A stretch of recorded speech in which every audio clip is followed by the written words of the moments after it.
बिस्मिल्लाहिर्रहमानिर्रहीम। अस्सलाम वालेकुम। अल्लाह ताला कुरान पाक में इरशाद फरमाते हैं कि मैंने ऐसी कोई बीमारी पैदा नहीं की जिसकी शिफा नाजिल ना की हो। मेरी दुआ है कि अल्लाह पाक अपने प्यारे हबीब और महबूब खातमुन नबीयीन रहमत दो जहां हजरत मोहम्मद सल्लल्लाहु अलैहि वसल्लम के सदके हर इंसान को बीमारियों से बचाए और एक मुकम्मल सेहतमंद जिंदगी गुजारने की तौफीक अता फरमाए। जैसा कि आप सब जानते हैं कि होम्योपैथिक डॉक्टर अदनान अजीज न सिर्फ पाकिस्तान के मशहूर और मारूफ और जाने माने डॉक्टर हैं बल्कि पूरी दुनिया में इनका नाम जाना जाता है। अब तक पाकिस्तान समेत पूरी दुनिया में लाखों मरीज अलग अलग के फजलो करम से शिफा याब हो चुके हैं। अगर आप एक दिन लेते हैं संडे, फॉर एग्जाम्पल संडे को किसी को भी डेंगू का बुखार हो गया, तो संडे में अगर आप 6 दिन ऐड करते हैं तो कौन सा दिन बन जाएगा? सैटरडे। इस तरह आप एग्जाम्पल लें कि एक बड़ा सा प्याला है, उसमें आप पानी डालते जा रहे हो, लेकिन उस प्याले में कुछ छोटे छोटे सुराख हैं, तो वो पानी उसमें से कुछ पानी उस सुराख में से बाहर निकल रहा है। इसी तरह डेंगू बुखार में भी बिल्कुल यही होता है। ये डेंगू बुखार एक वायरल बीमारी है, ये एक वायरस कॉज करता है। इसमें जो आपकी खून की नाली है उसमें छोटे छोटे सुराख होना शुरू हो जाते हैं। जब छोटे छोटे सुराख होना शुरू हो जाते हैं खून की नालियों में, तो इसमें सबसे पहले जो चीज बाहर आती है वो खून का सबसे छोटा हिस्सा होता है। वो क्या होता है? प्लेटलेट्स। क्योंकि प्लेटलेट्स बाहर आना शुरू हो जाते हैं, इसलिए आपके प्लेटलेट्स कम होना शुरू हो जाते हैं। फॉर एग्जाम्पल, अगर आपके पहले दिन 170 प्लेटलेट्स हैं, तो दूसरे दिन जब आपको डेंगू बुखार होना शुरू हो जाएगा तो 150 प्लेटलेट्स रह जाएंगे। तीसरे दिन 100, चौथे दिन 75, पांचवें दिन हो सकता है कि 50 रह जाए। लेकिन जब छठा दिन आएगा, छठे दिन के बाद डेंगू क्योंकि एक वायरल डिजीज है, ये सेल्फ लिमिटिंग है। सेल्फ लिमिटिंग का मतलब ये है कि ये खुद ब खुद ठीक होना शुरू हो जाएगा। तो छठे दिन के बाद दोबारा आपके प्लेटलेट्स बढ़ना शुरू हो जाएंगे। इस दौरान कुछ काबिल डॉक्टर जो हैं वो पपीते के पत्ते का जूस रेकमेंड करते हैं, इससे भी आपके प्लेटलेट्स बढ़ते हैं। लेकिन अगर आप नहीं भी लेते तब भी डेंगू बुखार होने के छठे दिन आप खुद ब खुद बेहतरी की तरफ माइल होना शुरू हो जाएंगे। अच्छा, आप देखिए खून की नाली में छोटे छोटे सुराख हो रहे हैं। एक तो इसमें से प्लेटलेट्स बाहर आना शुरू हो जाएंगे और जो दूसरी चीज बाहर आती है वो वाटर या पानी है।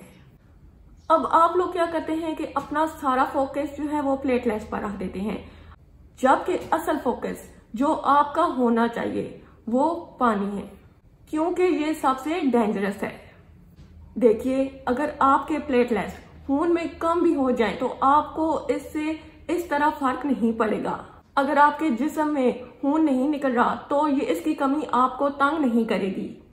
लेकिन जब आपका पानी बाहर आना शुरू हो जाएगा तो आप डिहाइड्रेशन में चले जाएंगे। अब क्या होगा? अब आपके जिस्म में छोटे छोटे अल्सर बनना शुरू हो जाएंगे। अब क्योंकि वो अल्सर बनेंगे तो तब प्लेटलेट्स कम होने की वजह से ब्लीडिंग होगी। अब इसके बाद जो अगली चीज हमें समझनी चाहिए वो ये है कि देखिए, अगर खून की नाली है उसमें से प्लेटलेट्स बाहर आ रहे हैं और पानी बाहर आ रहा है, तो हम इसको किस तरह मॉनिटर करेंगे? प्लेटलेट्स का तो आपको पता है कि इसमें सिंपल आप ब्लड सीपी का टेस्ट करवा लेंगे, लेकिन जो आपका पानी बाहर आ रहा है उसको किस तरह मॉनिटर करेंगे? उसमें सबसे पहले आप पेशेंट का ब्लड प्रेशर देखते हैं कि कहीं वो स्टेट ऑफ शॉक में तो नहीं जा रहा।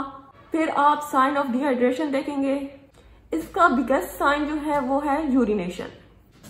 अगर वो पेशाब करता रहे तो इसका मतलब है कि पेशेंट की बॉडी बिल्कुल ठीक है, उस तरह डिहाइड्रेट नहीं हुई। डेंजरस साइन तब होगा जब उसका यूरिनेशन आना बंद हो जाए या उसका जो कलर है वो बहुत ज्यादा डार्क हो जाए, और खास तौर पर अगर वो बंद हो जाए तो ये बहुत डेंजरस है। उसके बाद हम पेशेंट की प्रेशर पास को भी देखते हैं। अगर पेशेंट जो है वो डिहाइड्रेशन की तरफ जा रहा हो तो ये उसकी खराब हो जाएगी। और साथ साथ हम वाटर को जो कि बाहर स्कैप कर रही है देखते हैं कि ये किन किन कंपार्टमेंट्स में जा रही है, तो अल्ट्रासाउंड भी पेशेंट का करवाते रहें। अब डेंगू का सिर्फ एक ही टेस्ट है जो कि डेंगू का स्पेसिफिक टेस्ट है, DS1। पहले दिन ही डेंगू के पॉजिटिव हो जाता है और यही सबसे यूजफुल टेस्ट भी है। बाकी के तमाम टेस्ट डेंगू के होने के कुछ अरसा बाद पॉजिटिव होते हैं।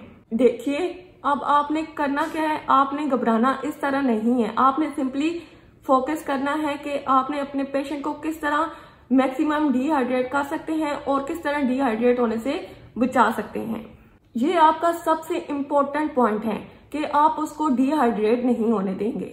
जब आप उसको डिहाइड्रेट नहीं होने देंगे तो उसके अल्सर नहीं बनेंगे, जब उसके अल्सर नहीं बनेंगे तो उसकी ब्लीडिंग नहीं होगी, और जब ब्लीडिंग नहीं होगी तो डेफिनेटली उसकी जो है प्लेटलेट्स वो अगर कम हो भी जाएं तब भी उसको इतना कोई खास फर्क नहीं पड़ेगा।